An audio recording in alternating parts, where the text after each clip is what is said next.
दोनों बेटे जेल के बाहर उनका इंतजार कर रहे थे, उनको लेने पहुंचे थे। गेट पर सुरक्षा भी खासी बढ़ा दी गई थी। इस बीच समाजवादी पार्टी के कई समर्थक जो हैं वो आजम खान के लिए काफी समय से इंतजार कर रहे थे और अब वो तस्वीर सामने आ चुकी है। समाजवादी पार्टी के नेता आजम खान 23 महीने बाद जेल से बाहर आ चुके हैं। अशोक तिवारी हमारे साथ जुड़ गए हैं। अशोक, आपकी हम रिपोर्ट देख रहे थे, आजम खान का वही तेवर भी क्या नजर आएगा? वो अटायर तो हमने देख लिया, लेकिन वही तेवर नजर आएगा और आना जाए यूपी की सियासत एक बार फिर से गरमाएगी। देखिए, निश्चित तौर पर अपने बयानों को लेकर बहुत ज्यादा चर्चाओं में रहते हैं आजम खान। और जब समाजवादी पार्टी की सरकार थी तो उस वक्त भी उनके तमाम सारे बयान, उनके जो तेवर थे वो अलग ही रहते थे। हालांकि तकरीबन 23 महीने से वो एक मामले में सीतापुर की जेल में बंद भी थे, लेकिन आज जब वो जेल से बाहर आए तो उनका जो तरीका था गाड़ी में बैठने का, वो गाड़ी की फ्रंट सीट पर बैठे थे, ड्राइवर के ठीक बगल में, और उसके पीछे उनके तो कुछ समर्थक थे, वो भी गाड़ी में बैठे हुए थे। पीछे की जो गाड़ी थी उसमें आजम खान के बड़े बेटे हैं अदीब आजम, वो और उनके बेटे अब्दुल्ला आजम, वो गाड़ी में बैठे हुए थे। लेकिन इतना जरूर है कि यूपी की सियासत में आजम खान को नजरअंदाज नहीं किया जा सकता है। मुस्लिमों के सबसे बड़े चेहरे समाजवादी पार्टी में वो माने जाते रहे हैं। लिहाजा आज उनकी रिहाई 23 महीने बाद, और जिस तरह का एक बड़ा आप कह सकते हैं कि समाजवादी पार्टी इसको बहुत बड़ा दिन बना सकती थी, लेकिन समाजवादी पार्टी का कोई बहुत बड़ा नेता आज यहाँ पर मौजूद नहीं रहा। रामपुर के ठीक बगल में जो मुरादाबाद की सीट है, वहां से समाजवादी पार्टी की सांसद रुचि वीरा वहां पर मौजूद थी। हालांकि उनकी मुलाकात नहीं हो पाई है, लेकिन रुचि वीरा से मैंने अलग से बातचीत की थी, जो कि सांसद है मुरादाबाद की।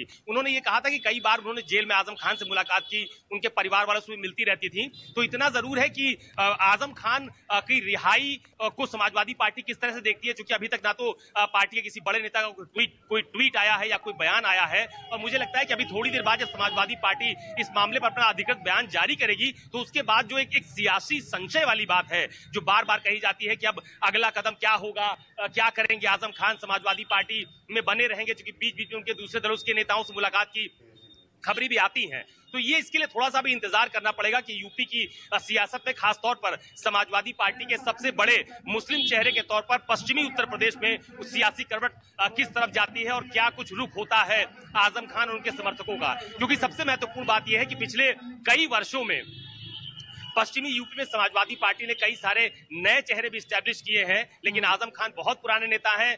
मुलायम सिंह यादव की सरकार से लेकर अखिलेश यादव की सरकार तक उनका दबदबा देखा गया है। तो अब सियासी कदम क्या होगा और समाजवादी पार्टी उसे किस तरह से लेती है, इस पर सबकी निगाहें हैं। लेकिन अशोक, आजम खान आज जेल से तो रिहा हो गए, लेकिन इस बीच एक सुगबुगाहट भी बहुत तेज हो गई कि क्या आजम खान की जो जगह थी समाजवादी पार्टी में वो बरकरार रहेगी। चूंकि रुचि वीरा तो उन्हें संस्थापक मान रही है, लेकिन आप ये भी कह रहे हैं कि समाजवादी पार्टी का कोई बहुत बड़ा चेहरा या कोई बड़ा नेता जो है वो वहां पर मौजूद नहीं रहा। क्या अब आगे मुलाकात हो सकती है? और इस बीच जो सुगबुगाहट आई कि बसपा की तरफ से ये इन्विटेशन आया कि अगर आप बहुजन समाजवादी पार्टी में आते हैं तो बसपा मजबूत हो सकती है। देखिए, ये बहुत सामान्य बात नहीं है कि आजम खान, जो कि समाजवादी पार्टी के बड़े मुस्लिम चेहरे रहे, समाजवादी पार्टी के कद्दावर नेता रहे, आज 23 महीने बाद अगर वो जेल से रिहा हो रहे थे तो सब लोग इस बात के कयास लगा रहे थे कि शायद समाजवादी पार्टी का कोई बड़ा नेता या मुलायम सिंह यादव के कुनबे का कोई बड़ा नेता उनकी रिहाई के समय मौजूद रहेगा। लेकिन जेल के दोनों गेट पर सुबह से ही खासतौर पर रामपुर, मुरादाबाद और उनके आसपास के जो जनपद थे, वहां के कार्यकर्ताओं को देखा गया। अगर आप बड़े नेताओं की बात कीजिए तो सिर्फ और सिर्फ रुचि वीरा, उनको तस्वीरों में देखा गया। मैंने रुचि वीरा से बातचीत भी की और जो सवाल आप मुझसे पूछे यही मैंने उनसे भी पूछा कि बीच बीच में ऐसी चर्चाएं क्यों आती हैं कि आजम खान नाराज है समाजवादी पार्टी से या फिर उनके बहुजन समाज पार्टी के नेताओं से बातचीत होती है। तो उन्होंने कहा कि ये सिर्फ और सिर्फ अफवाहें हैं जो बीजेपी की तरफ से फैलाई जा रही है। वो समाजवादी पार्टी में थे और समाजवादी पार्टी में ही रहेंगे। हालांकि अभी 2 दिन पहले उनके परिवार के लोगों ने कुछ लोगों से बातचीत की थी, तो उसमें भी ये कहा था कि समाजवादी पार्टी से उनका बहुत पुराना रिश्ता है। लेकिन इतने लंबे समय तक जेल में रहने के बाद अब उनका अगला कदम क्या होगा, ये इस पर अभी सबकी निगाहें टिकी हुई हैं।